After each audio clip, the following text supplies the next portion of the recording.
Thanks, viewer, for joining me on this trip to vintage Dublin, Republic of Ireland, an account made from old photographs, postcards, and a few recollections from my visit in 1974. Dublin is a fascinating city, outward modern in many ways.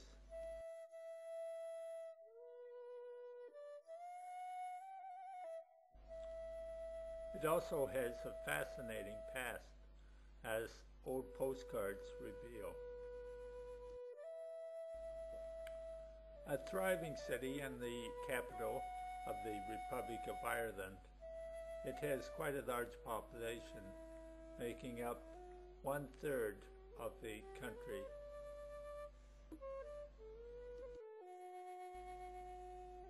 This old map shows the location of Dublin on the east coast, about 1/3 of the way down. In my visit in 1974, I cycled a 10-speed bicycle from Dublin north to Belfast.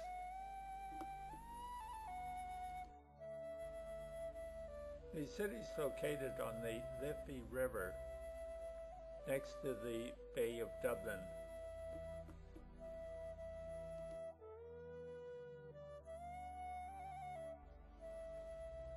A modern satellite photograph shows the layout and the spread of the city around the Liffey.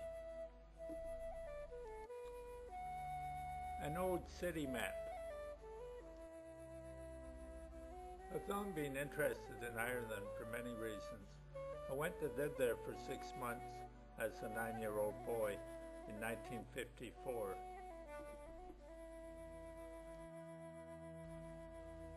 I love watching Irish movies. I've been back to Ireland 3 or 4 times. I'm also pretty fond of Irish music, particularly Irish Celtic and folk music.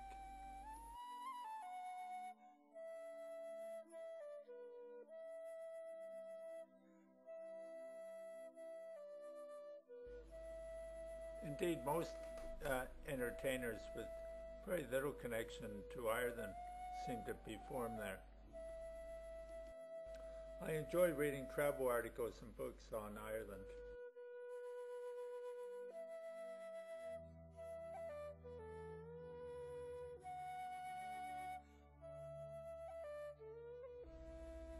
Well, let's get on with the historic photographs.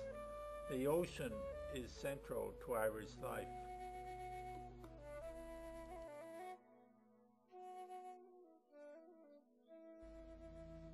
These early paintings illustrate the life on the ocean.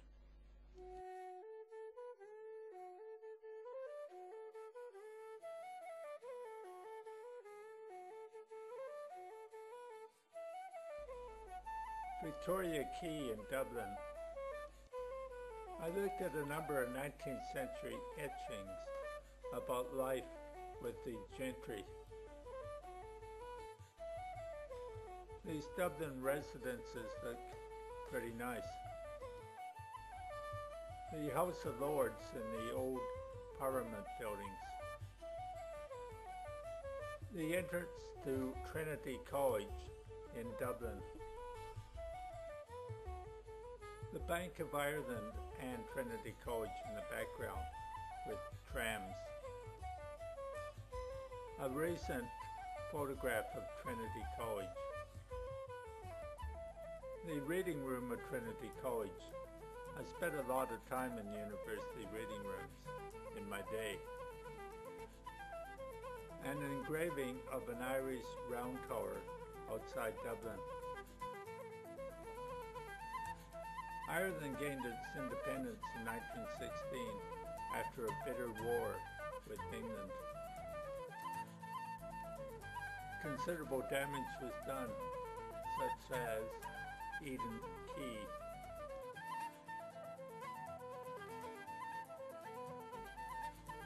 Damage to Liberty Hall. The Irish did win and became independent. The General Post Office was the symbol of the 1916 Easter Rising. It was seized and the Proclamation of Independence read. They were finally forced out by shelling. Damage to the General Post Office after the uprising.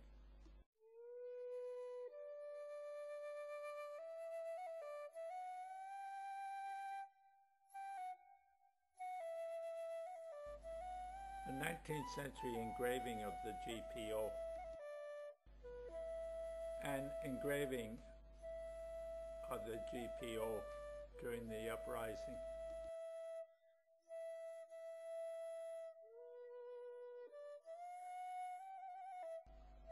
The GPO today, still a popular tourist venue.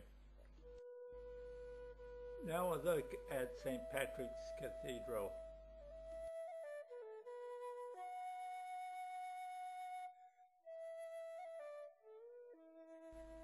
And we'll move on to the Customs House, a 19th century engraving. This view of the Customs House shows the Liffey River with sailing ships.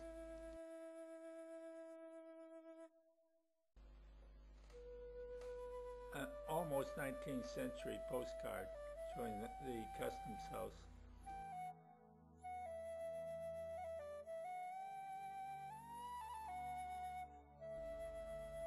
The Customs House today.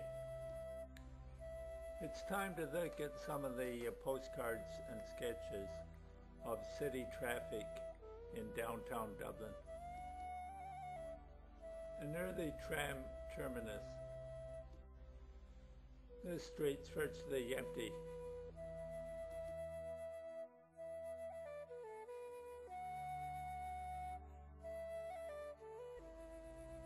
An early postcard showing very little traffic.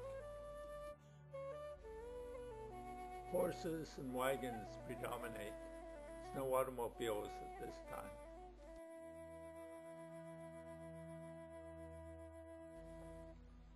Nelson's Pillar, Dublin.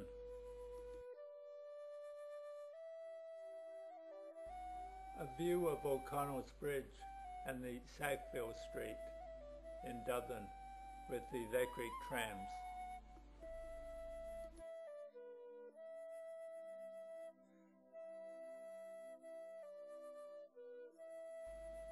O'Connell Street again, a few cars from the 1930s, I'd say.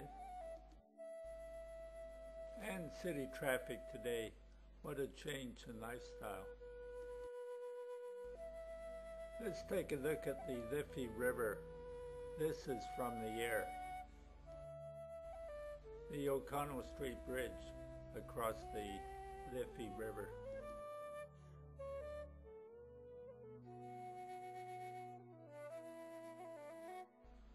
And a later postcard of the O'Connell Bridge. The Liffey River today. What a beautiful scene. These bridges are scenic. I bet this is called the Blue Bridge. A 19th century engraving of the Royal Chapel and Birmingham Tower. This engraving shows the interior of the Chapel Royal. And a modern photograph of the Chapel Royal. The Four Courts building overlooking the Liffey River. This is a modern website on Dublin Castle. Gives a pretty good idea of the layout, but we'll take a look around. A nighttime view of Dublin Castle. The tower on Dublin Castle.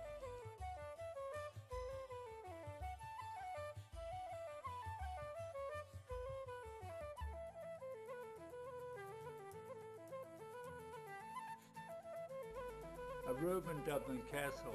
Let's take a look around 360 degrees and then we'll go outside and have a look around the garden.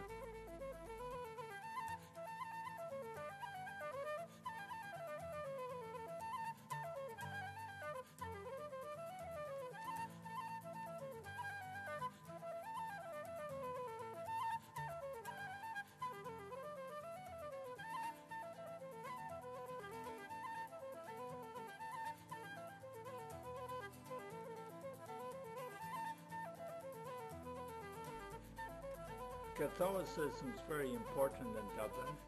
To finish off, we'll have a quick look at a few churches. The Catholic Church, Alwood County, Dublin.